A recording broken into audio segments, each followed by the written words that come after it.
welcome to today's episode of Catty Comic Book Bitches. Today we're reviewing Harley Quinn 4 and 5. So first, Harley Quinn 4 was terrible. Yeah, it was like I like that they were trying to do something interesting with the like James Bondy theme, but then it went giant robots, which way too much racism. Like, wow, there's too many. Like, enough that it was really uncomfortable the entire time. And then also Russia. And like honestly the beginning didn't fit either. The like she's getting hot dogs and just wandering around selling hot dogs. Yeah. Everything was disjointed. It didn't segue. Like there was like one line of segue between getting hot dogs and all of a sudden she's going to India, and like it took me 3 pages before I realized why she was going to India. That's probably an exaggeration, but like I mean, I didn't know 100% why she was going to India until we heard the call center. Yeah. And that it was targeting senior citizens. Yeah, like it was really confusing. It was I'm gonna say disjointed 8,000 times in this video. Because it was very disjointed. And like the art doesn't make up for the story. The art was incredibly mediocre. Like at best. At least they're like, I don't remember there being a lot of unnecessary sexy here, like there is in issue 5, like which we'll get to. It was a bad issue. Yeah. I didn't like it. On to issue 5, which was so much better. Issue 5 was better story-wise. It was much more interesting. It actually had a story instead of just a disjointed set of events that kind of happened. There was a plot line. It went somewhere. I'm actually kind of interested to see where it goes. Yeah. So like story-wise, it was a huge improvement. Art-wise, I'm a little conflicted because taking away the shots themselves, the art itself, is really pretty, but like it's almost too highbrow for the comic. Like, I'm pretty sure this is the same artist as 1 through 3. Yeah, but somehow, I don't know, something about this looks... It looks schmancy, and like the comic isn't. And this specific plotline is about a grungy punk band. It should be a little more grungy. It should look like Annie Wu's Run on Black Canary. Honestly, though, like being less obsessed with Annie Wu than you, it should. It should, like that. That's the aesthetic it should have, and it has like this almost watercolory, like very fine lines, almost like it's almost Art Nouveau looking. Yeah. And it's like it really doesn't match the story. It doesn't match the tone. Is probably more what I'm talking about. Yeah. Of just this goofy high comedy comic. It's not high comedy in the sense of high comedy. But it is like... But it's high comedy in general. And like this issue actually went back to being funny. Yeah, it was funny. It was legitimately funny. It was absurd. I'm not gonna have the right word for this, but the jousty sticks. Lance. Thank you. The lance guns. I actually cracked up when I saw that. Like, laughed out loud, for real. It was really good. It's a good return to form after the tire fire of issue 4. I wish issue 4 had worked more just because I like the idea of a one-shot, but I don't think it works. I think Harley works better as a 3-issue arc. If they wanted to do a one-shot, they needed a much smaller story. This was way too big to fit into 1 issue, and just, they put in things that didn't need to be there, like the opening scene with the hot dogs. Why was that there? But anyway, we were talking about 5. You know what freaking killed me? The Eggman's drum set. That's not what I expected. Yeah. But like gorilla suit he had? Yes. That was amazing. No, this issue was completely out of left field and beautiful. It should be out of left field. Like that's a good Harley. That's a good Harley. And like there were parts of this too where it was a good Harley. I really enjoyed she had this one line, I forget exactly what the context was, but where she's saying nobody knows what I'm thinking. Yeah. Nobody gets what I'm thinking. Trust me. Which should be true. Which absolutely, that should be the character. So that was nice. That said, it was a really sexy issue and it shouldn't have been. Like, sexy in a way that it needed to not be. Sexy and the gratuitous, this is for nerd boys. My towel fell and none of you are gonna comment. Which is not the actual accent, but I don't feel like doing the accent because it was shit! There were 3 times I caught that it was sexy and I was... Because, like, there's the... I thought this was going to be the end of it when I first saw it. Like, if this was the only thing in the issue, that would have been so nice. When she first meets the police chief, and there's the one panel that literally you just see her tits and her legs. And he's nothing else. And she says, hey, my eyes are up here. My eyes are up here. Like, no, if you have to make that joke, and the joke isn't, like, framed on her face, then you're doing it wrong. You're trying to pat yourself on the back, like, don't worry, guys. I'm a feminist. I know that what I'm doing is wrong and objectifying of women. No, you don't get a free pass. If you know it's wrong, don't do it. So I saw that panel and I was like, oh, that was unnecessary, but we're gonna move on, right? And we didn't. Then the stupid fucking towel drop. The towel drop, which like, the whole page was unnecessary, not even just that panel. But just all of it. Like, everything surrounding it was unnecessary. It was so gratuitous.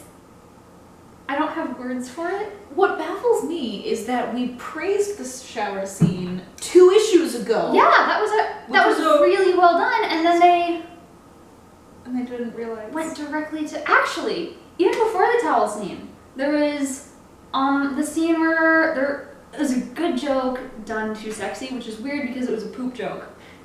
Oh my god, she's like having her pizza tour. Yeah, she has her pizza tour. But like, she poops with her tits put together. Oh!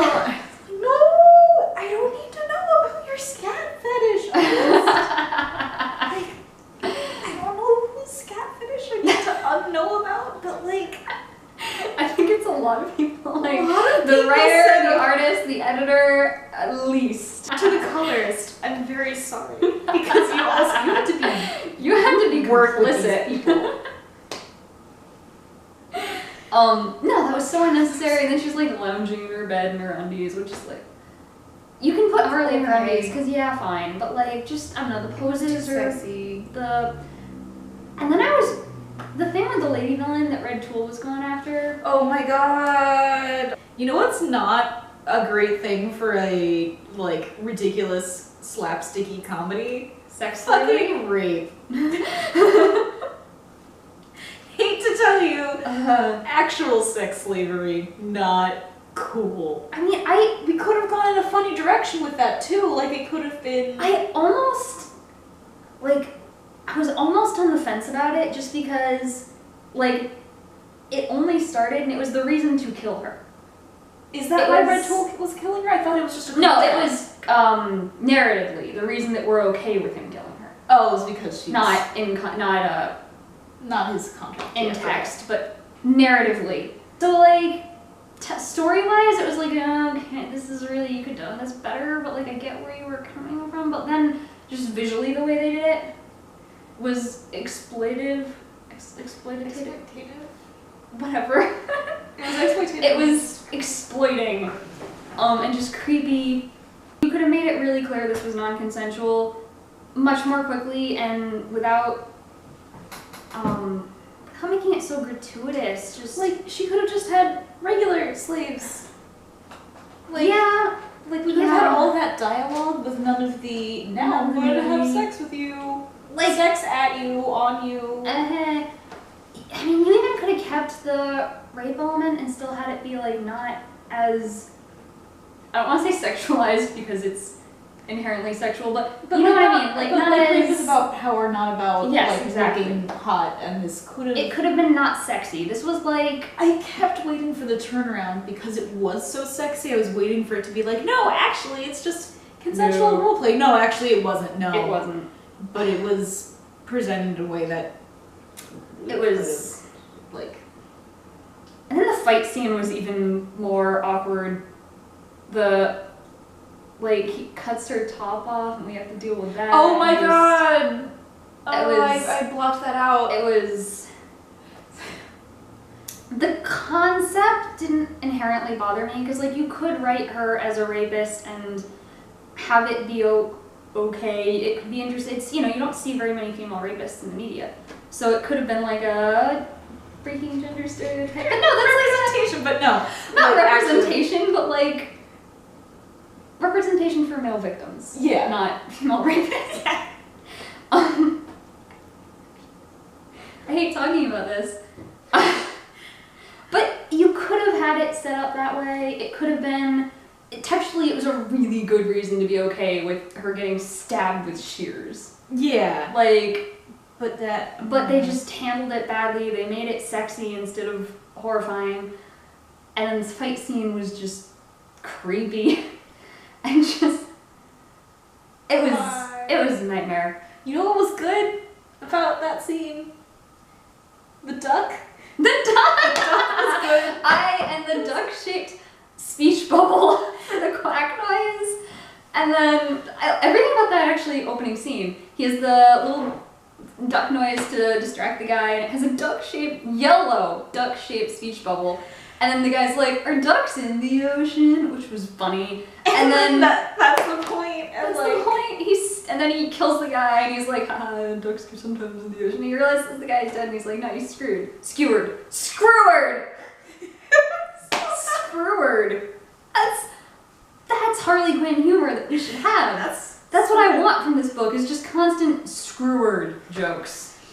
Not this gratuitous, sexy, comics are for straight dudes nonsense. You know what the actual only sexy thing that I liked in the book was as Harley is coming down from the chopper to come pick up Red Tool, the shot is from above her, and so you get this great shot of her legs like being sexy Harley Quinn legs. But like, of course her legs are out because she is a gymnast who is going down a rope. Yeah. Like, that's her body language. That's how Harley does sexy. And it's a little bit for the camera, but it's not her doing it for the camera. Yeah, like, I didn't even notice that, honestly, so it was presented well enough. It's not it's gratuitous then. It doesn't break the fourth wall. Like, when Harley breaks the fourth wall, she should do it for funnies, not for funnies, not for nerd boys. Your boners. Hashtag get boners out of my comics. I actually really liked the ending. When they introduced the evil band and like the evil ladies little like which like they had the gratuitous sexy and then they kind of took it away in that scene. Yeah. Which was nice because I was, after the issue, totally expecting them to just yup, but they didn't, which was not good enough, but a little bit refreshing.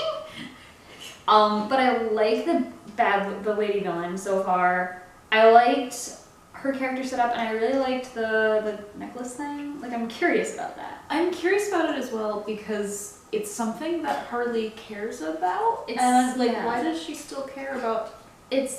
Like, I'm worried about it because they could handle it really badly, like, oh, she's still hung up on Joker, or it could be a really interesting character thing. Yeah, I'm cautious. Cautious is the word, because like I'm a little bit optimistic because they focus so hard on Harley and Ivy. Yeah. And I feel like they're not gonna backtrack. Don't do this to me. Please don't do that to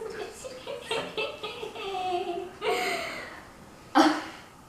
But like it's interesting. Yeah. It's a really interesting, like, that's the thing that they stole from her. It'll be interesting to see what her reaction is to it. It sets up things that I'm curious to see in the next issue, which an ending should do. So it was a good ending. And like, yeah, story-wise it was good, but just the gratuitous, sexy, it's not what I expect from Harley Quinn, and it's why I largely don't read comics, or why I largely stopped reading comics. Why I largely don't read comics, she says, reading approximately 10 titles right now. And reviewing them on the internet. Yeah, I say it as someone on the comics blog. I was, I wanted to be really into comics in middle and high school, and I just couldn't do it, in part because the expense, and I couldn't justify to myself spending like $3 a week every week for forever. And because so many comics were very subtly telling me that they weren't here for me, and they were telling me by being sexy about women, making women into sexy ass props there for straight male owners, and like DC and Marvel and independent comics lost hundreds of dollars on me. Independent comics actually lost less money on me because I have enough friends in the indie comics field to help me like find the good shit, but like you guys lost hundreds of dollars on me alone, and I'm not the only young girl who wanted to be into comics as a kid. Not remotely. So Harley Quinn, don't do that to me. Fix that. Get your shit together. Shit. Make sure Harley and Ivy kiss, but not for boys, for girls. Girls kiss for girls. The takeaway from this issue is this is what's wrong with comics. Like, even if there's a good storyline, like, I really enjoyed the storyline. I enjoyed the humor in this. But honestly, if the next issue is as gratuitously sexy as this one is, I'm not sure I'm still reading this series. If the first issue had been this sexy... Oh my god, if the first issue was like this, I would have dropped it immediately. Like, the first arc was so good, and the one-shot was so bad, and this new arc is really on thin ice with me. I definitely want to finish out this three-issue arc because they've proven that they can do... The team has proven that they can do such good. Yeah. That, like, I'm willing to forgive... Not forgive, but, like... I'm willing to... give them a chance to get their shit together. But, like, this is what's wrong with comics, is it's appealing and you have, like, it's a very cool medium, you have really cool characters and interesting stories, and sometimes they're funny like this, and you ruin it by just making it all about straight dudes' boners. I wanted to find a actual media critic word for this, and cocks. I'm out. I'm done. We're done. This review is over. That's it. I was gonna wrap it up with like a thoughtful like note about guys, come on, and we already talked about that, and now we're just making dick jokes, and I'm done. This is it. I'm done. Later, nerds!